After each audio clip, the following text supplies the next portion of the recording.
So you're an agency owner and you have this Goliath competitor that you just can't seem to beat. They have everything that you don't have. They have all the trust, all the proof, all the case studies. In this video, I'm going to explain to you what I did when I was in your shoes and how you can do the same thing. But before I do, I want to give you a little bit of context. My name's John Daines. I'm the CEO and founder at agencyclients.com. I scaled my first agency from $0 to $2 million a year in 10 months. But before I did that, I was just getting started. I was a brand new agency owner with no case studies, no proof, no money, and really nothing on my side that should have allowed me to win as an agency owner. And maybe you can empathize with that. Maybe you're in a similar position watching, or maybe you've had some success already. But we were starting out in the real estate niche. We served real estate agents, and a million other people did as well.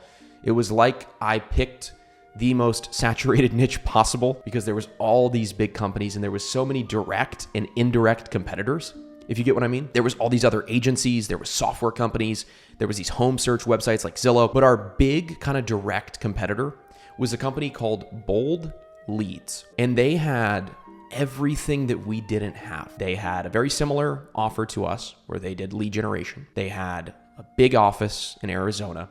They had tons of staff. They had over 10 years in business.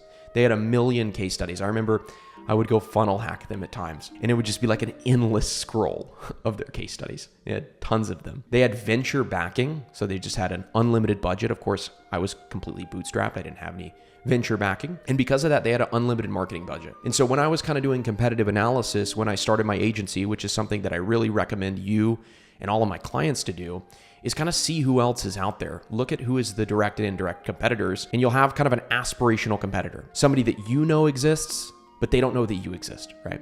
And for us, this was Bold Leads. They were massive. They were a multi-eight-figure-year company, and I used to see their ads all of the time, and I used to just think there is no way we are going to be able to compete with these people. And what I very quickly realized was that if we were just to run the exact same offer as them, even if we priced it cheaper, we were never going to beat them. Because ultimately, what closes deals is trust. This is why the hardest form of sales to do is door-to-door sales.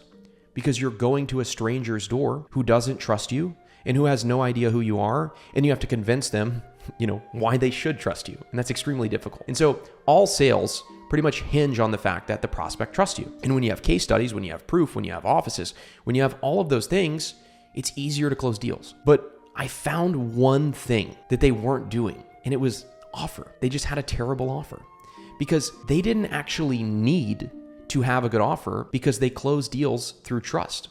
They had no risk reversal, no guarantee. Their offer was pretty basic. There wasn't a lot of features. It was just like, hey, we'll get you leads and you'll pay us for the leads. And I actually had meetings with people who were former customers of Bold Leads. I would go online and I would look at their reviews and I would see what are people complaining about? What are their disgruntled customers complaining about? And I very quickly realized that we could beat them if we could have a better offer.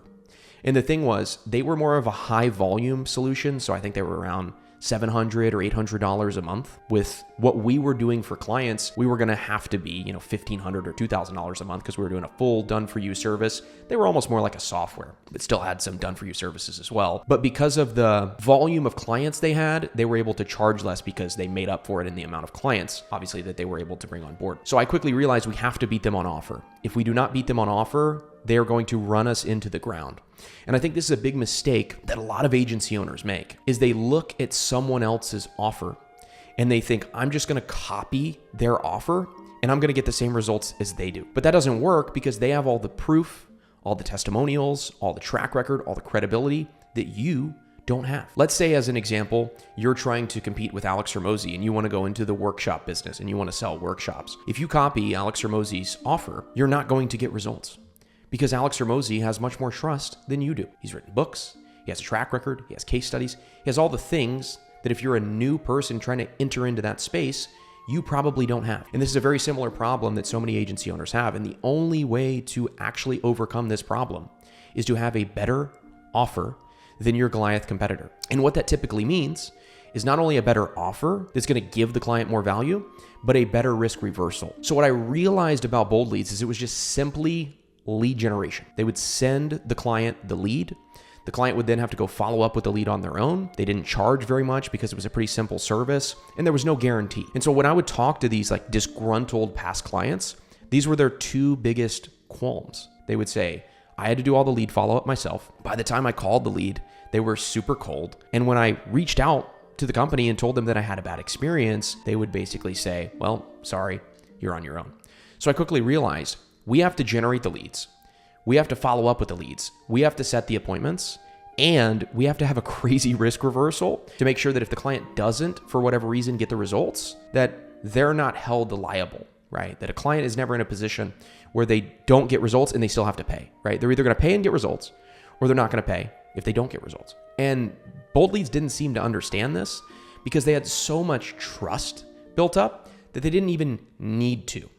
And very quickly, we were able to outpace them. Now, I don't mean that we were making more money than they did because they were a multi-8-figure per year company, but in terms of our lifetime value and our CAC, we were beating them, right? We were acquiring customers cheaper than they were, and we were making more money from our customers than they were. And you might say, well, John, how do you know that? Well, because as we started to make some noise in our space, their CEO or their president, it's a big enough company where they actually had a president, which is crazy, actually got on a call with me and my business partner, Adam. So I'll never forget, I'll paint you the picture.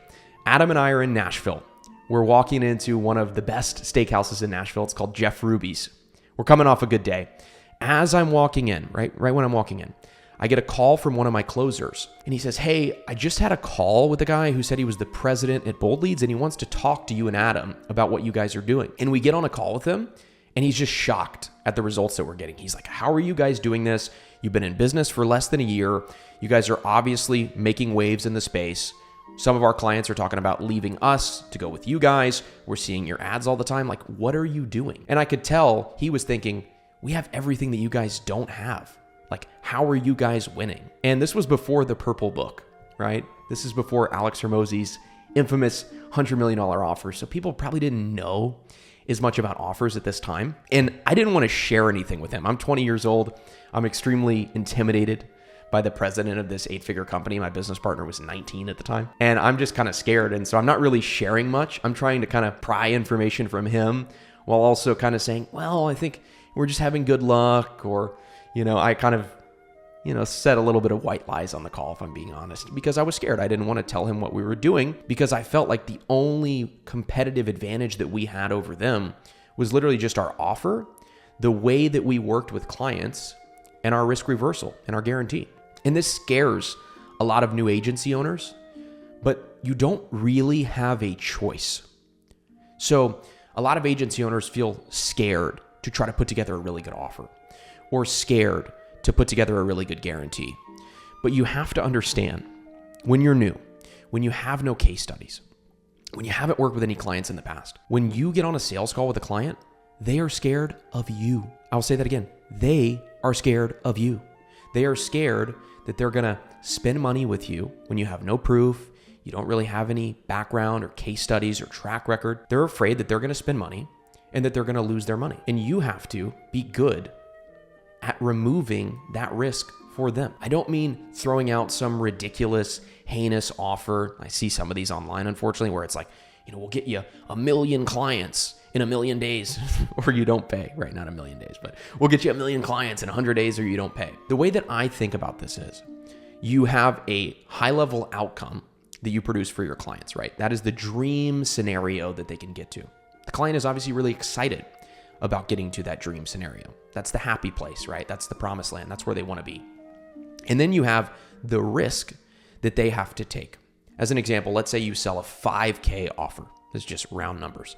The client wants to make 50K. And so they spend 5 and they stand to make 50. You don't have to guarantee that they're going to make 50 because that's the promised land. That's the dream outcome. You're not going to make somebody 25. They make a 5x ROI, let's say, and then you still have to give them a refund because they didn't make 50. That's ridiculous. You just have to make sure that they don't lose the 5. And this is really what I figured out very quickly, which was I need to put a risk reversal in place that's not guaranteeing them that they're going to get the greatest results ever and that they're going to 10x their money.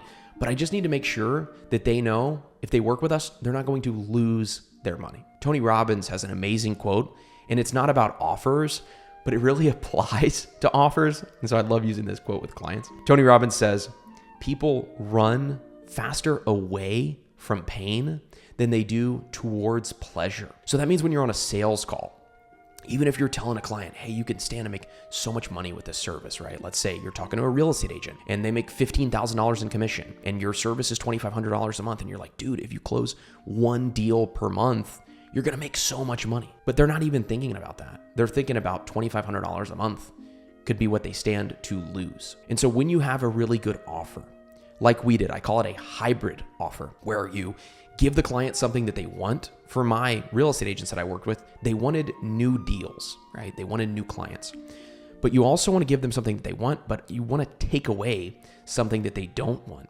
And so the feedback that I saw was they wanted new deals, but they didn't want to spend all of their time getting those deals. They didn't want to take time away from their family. They didn't want to take time away from their other clients. They wanted deals to come in on demand.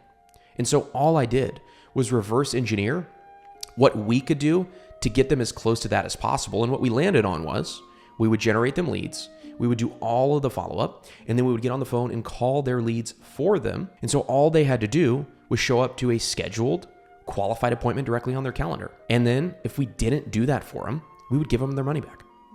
It really is as simple as that. And that's what Bold Leads didn't really understand.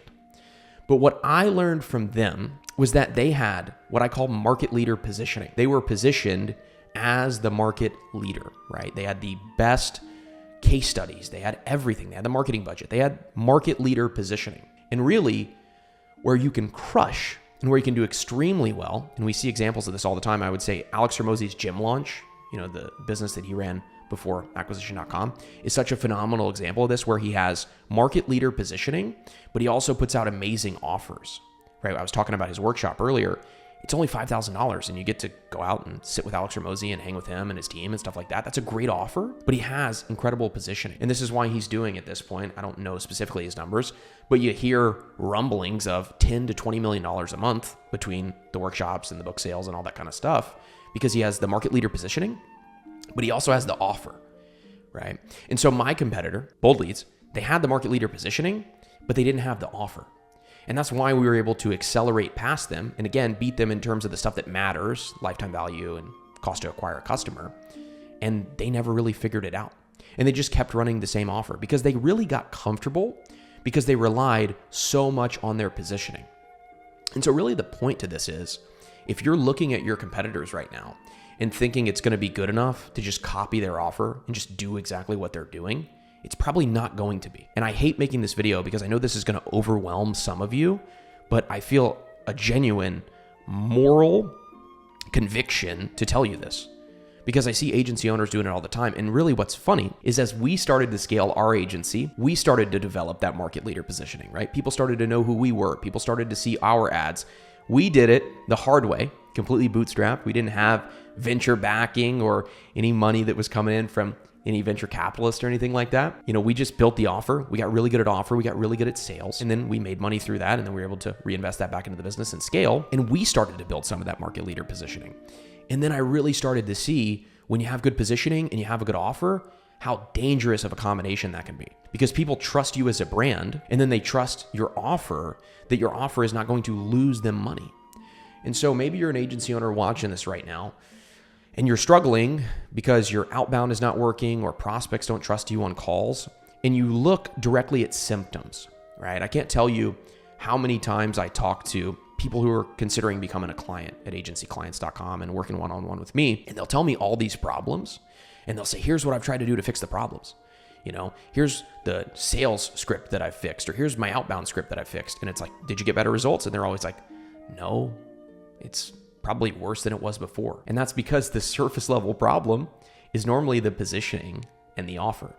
And this is why, not a pitch, by the way, but this is why this is the first thing that I work with my one-on-one clients, is figuring out the positioning, then working through the offer, because that does so much of the heavy lifting. I have other videos on the channel where I review sales calls. And even when I review the sales calls, I think, man, these sales calls were easy. And they were easy because we had a good process, but because people showed up pre-sold and we removed all of the risk of them coming on board. And this is going to develop with time, by the way. And so you're going to have to test offers in phases. And as you build a better fulfillment team or get better with AI, or I hope your operator is getting better with AI. I hope you're not doing all the fulfillment. I have many videos where I talk about that being a bad idea. But as you get better with your fulfillment and as your team gets better at fulfillment, as you get more case studies, you can then improve your offer. It's another important lesson with our Goliath competitor is they never change the offer. They never improve the offer. I never saw them running new offers because they didn't really understand that trust alone without offer is not going to be enough. And what I would say is if you've ever dealt with a referral, you really understand how this works, right? So let's say somebody gets referred to work with you. Let's say the best situation, which would be you have a client that you're working with. You get that client excellent results and they introduce you to another potential client. Those sales calls are so easy. You don't even have to have a crazy offer because they trust you already. Because trust closes deals, but the offer is really what allows someone to feel good about coming on board because you're removing that risk, but they also see the path to success. Like when we would get on sales calls, we would just explain the process and say, hey, we're going to come in, we're going to generate you leads, we're going to do all the follow-up, we're going to book appointments directly on your calendar, and all you have to do is show up. And if for whatever reason we don't book you a certain amount of appointments, we just give you your money back. And that's what my biggest competitor never figured out. And that's why we were able to accelerate past them when we had all of the odds stacked against us. In a lot of ways, they were Goliath and we were David, and our slingshot that we killed them with was our offer. They beat us in size, they beat us in team, they beat us in resources. But what we had was the offer, and that's what they didn't have. So if you're a new agency owner and you're struggling right now, or maybe you have some clients already, but you're just having trouble growing, I would really challenge you to do some competitive analysis, to look through what the other companies in your space are doing, not just agencies, but companies of all types, right? Software, coaching, etc. Because it's going to give you a really good layout of the market and help you understand what you're actually up against. And then from there, you can kind of build a hypothesis, and then that'll improve with time, right? We went through 3 evolutions of our offer, and with each one, not only did we get better at delivering clients results, and by getting better results, it was easier to get clients, but we also were able to improve the offer and charge more. And that's another thing with our big competitor. We, at one point, were charging 4 times as much as they did, and we had an agreement, and they were normally on these month-to-month scenarios. And so we had a lot of leverage because we focused on offer. So that's the lesson. I hope it helps you. My name is John Daines. I'm the CEO and founder at agencyclients.com. As you've probably seen from my videos, I scaled my agency from 0 to $2 million per year in 10 months with that agency. We went on to close 771 clients. And really what I've built is a system to scale agencies where we focus on one foundation, which is market leader positioning, and then implement 5 pillars from offer to lead gen to sales to fulfillment, and then to leadership, where we can remove you from the business so your business can scale without you physically being involved in it. And we work with agency owners of really all shapes and sizes. We have clients, really a 50-50 split at this point, of clients who are brand new, who are just getting started, some clients who are scaling and trying to grow even further. Maybe they've hit some bottlenecks. And we work with both of those agency owners and we help them scale because the fundamentals are always the same. So if you want to learn more about how we work with clients, you can hit agencyclients.com. It'll be in the description. And there's also another video that if you haven't checked out, I would highly recommend you to do so, where I break down exactly how I scaled my agency and I go through all of the tactical things that we did. This video obviously is a bit more philosophical, but if you want to see some more of the tactical stuff that we actually did to scale, go ahead and hit that case study video. If you're new here, do all the YouTube stuff, like, comment, subscribe. I love you lots. I'll see you in the next one. Peace.